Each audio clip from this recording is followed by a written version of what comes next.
भारत माता की जय, भारत माता की जय।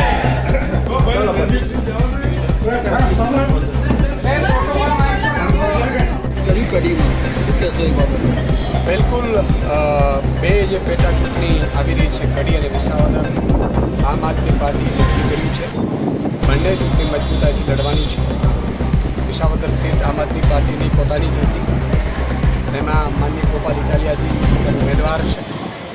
કડીમાં પણ ભાજપે જે રીતે અજગર જેવો ખરડો લીધો છે એનાથી છોડાવવા માટે અને ભાજપને બગાડવા માટે, સાથે સાથે તમે જો કડીનો કોઈ જ વિકાસ નથી થયો.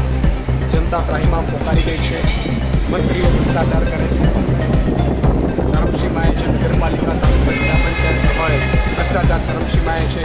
મંત્રીના દીકરા ભ્રષ્ટાચારમાં પકડાઈ અધિકારીઓ રોફ જમાવે એ હાલત અત્યારે થઈ ગઈ છે. તેને આમાંથી છોડાવવા માટે આમ આદમી પાર્ટી મજબૂતાઈથી ચૂંટણી લડવાની છે અને ભાજપને બગાડવાની છે. એ મામલે અમે કડી વિધાનસભાની ચૂંટણી પણ લડવાનું એલાન કર્યું છે.